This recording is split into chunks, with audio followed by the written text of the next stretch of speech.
la sottise humaine. À vrai dire, nous tous étant humains imparfaits, nous avons des points forts et des points faibles, lorsque ce que nous appelons par le mot imperfection. C'est-à-dire que à un certain moment, on fait preuve de sagesse, à un certain moment, et deux fois, ça arrive à ce qu'on ne puisse pas faire preuve de sagesse. Mais nous avons de ces humains dont, sur tout le plan, presque tout ce qu'il fait, il y a des erreurs, mais ces erreurs sont fines.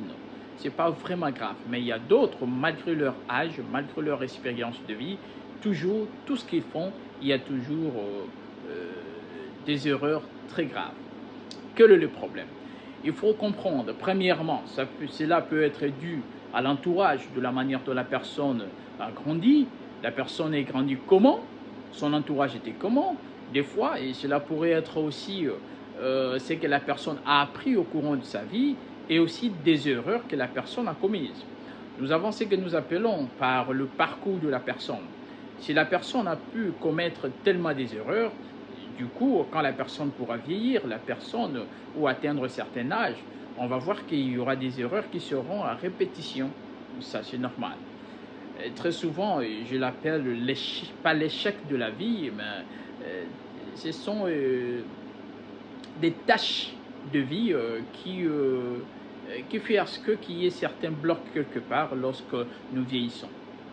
N'oublions pas une chose, la vie a enseigné que bon nombre de cas, nous allons voir que des hommes très brillants n'ont pas des femmes brillantes, ou des hommes très sages n'ont pas vraiment des femmes intelligentes, mais ces femmes sont sages, vice-versa. De notre côté, nous allons voir des femmes qui sont vraiment très brillantes ou intellectuelles, non pas des maris qui sont vraiment hyper intellectuels, ou des maris qui ne sont pas vraiment sages. Ça, c'est pour créer la compatibilité. Sur 100%, nous avons au moins 70% ou 77%. Ça dépend, si possible, de pouvoir faire des recherches. Pourquoi? Parce que dans certains aspects de la vie, nous allons trouver qu'on n'a pas besoin de mettre deux personnes intellectuelles ou de même niveau d'études pour qu'elles puissent au moins fonctionner ensemble. Dans certaines choses, il est louable de laisser une personne d'être supérieure, d'autres inférieure. Pourquoi? Parce que celui qui est inférieur fera ce qu'il puisse garder son infériorité, qui fera ce qu'il y ait un soubassement et ce qu'on appelle par la compatibilité du côté peut-être action ou du côté comportement. Certes, pourquoi? Parce que les personnes qui sont très brillantes, très souvent, ils ont tendance à pouvoir se voir au sommet. Et très souvent, et dû par l'imperfection, ils veulent toujours en tout moment qu'ils soient honorés. Alors qu'à l'inverse, les personnes qui ne sont pas vraiment intelligentes, ces personnes, en étant sages, ont tendance à pouvoir respecter ou mettre chacun à sa place. C'est-à-dire, tendance à honorer. Alors cela fait à ce que, dans certains aspects de la vie, il est mieux de pouvoir laisser les deux ensemble. Un cas très capital et très facile à comprendre dans l'amour. Nous allons voir qu'il y a bon nombre de personnes qui se sont mariées quand l'homme est brillant, la femme. Quand la femme est vraiment brillante, l'homme. Mais des fois, vous allez voir que les femmes qui ne sont pas vraiment intelligentes ou qui sont parties à l'école, mais qui ne sont pas allées loin aux études, savent comment tenir leur foyer. En l'inverse, juste un poignet de femmes qui sont intellectuelles, qui savent vraiment comment tenir leur foyer. Bon nombre de femmes intellectuelles, ils ont tendance à bafouer l'autorité de leur mari. Pourquoi? Parce qu'elle a tellement étudié. Vous voyez, cette compatibilité dans la vie imparfaite, des fois, fait à ce que les humains arrivent à vivre ensemble sans problème. Certes, on comprend. Mais que pourrions-nous dire de quelqu'un qui ne fait que commettre des erreurs? Vous voyez, il y a deux choses. Quelqu'un peut atteindre un certain âge. Il peut être là en train de vieillir. Mais vous voyez, si on commet toujours des erreurs, c'est dû à deux choses. L'entourage et le parcours. L'entourage, c'est-à-dire là où la personne a grandi. C'était comment? Et deuxième point, son parcours.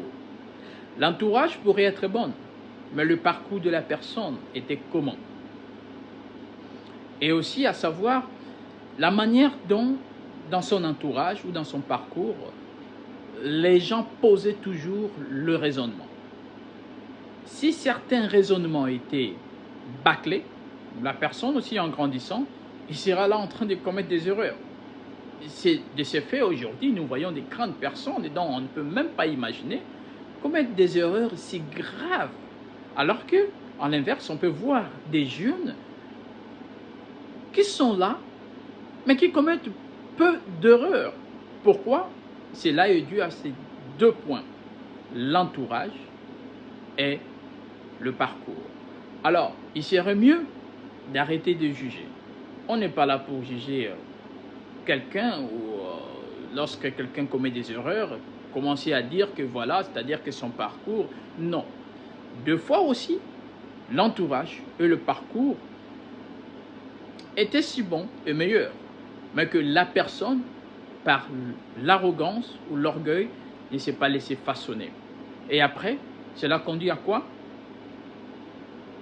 À des erreurs dans la vie.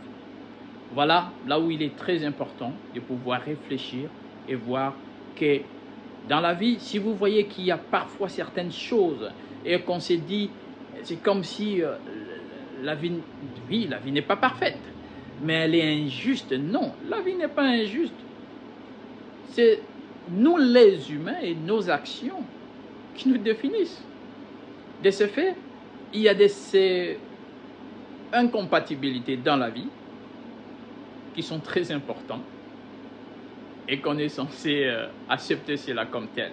Cela fait à ce que chacun de nous puisse reconnaître sa place et que le monde puisse au moins avancer.